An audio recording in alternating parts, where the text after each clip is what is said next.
दोस्तों, आखिर quad meeting इतनी महत्वपूर्ण क्यों मानी जा रही है?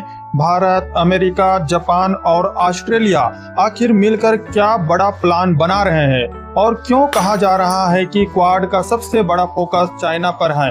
आइए आसान और सरल भाषा में पूरा मामला समझते हैं।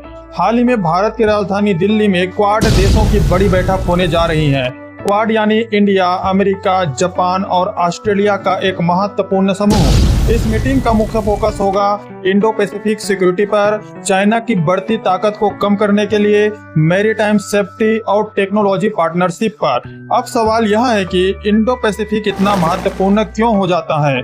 दरअसल दुनिया का बहुत बड़ा ट्रेड और ऑयल सप्लाई इसी समुद्र रास्ते से होकर गुजरता है। अगर यहाँ तनाव बढ़ता है तो पूरी दुनिया की इकोनॉमी प्रभावित हो सकती है। इसी बीच चाइना साउथ चाइना सी में मिलिट्री प्रेशर बना रहा है, ताइवान इशू पर आक्रामक दिख रहा है और इंडो पैसिफिक में अपना प्रभाव बढ़ाने की कोशिश कर रहा है। इसी कारण क्वाड देश अब एक दूसरे के और करीब आते नजर आ रहे हैं। हालांकि क्वाड आधिकारिक रूप से कहता नहीं है कि यह किसी एक देश के खिलाफ नहीं है, लेकिन दुनिया के कई विशेषज्ञ मानते हैं कि इसका सबसे बड़ा स्ट्रेटेजिक फोकस चाइना ही है।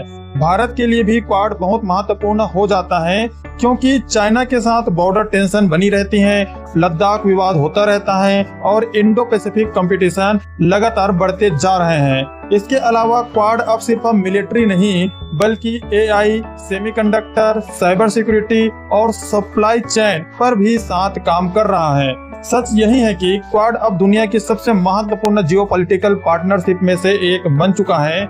एक तरफ चाइना अपना ग्लोबल इन्फ्लुएंस बढ़ा रहा है तो दूसरी तरफ क्वाड देश बैलेंस बनाने की कोशिश कर रहे हैं और आने वाले समय में क्वाड वर्सेस चाइना कंपटीशन दुनिया के राजनीति का सबसे बड़ा मुद्दा बन सकता है। आपको क्या लगता है, क्या क्वाड चाइना को कंपटीशन दे पाएगा? कमेंट बॉक्स में जरूर बताइए। धन्यवाद।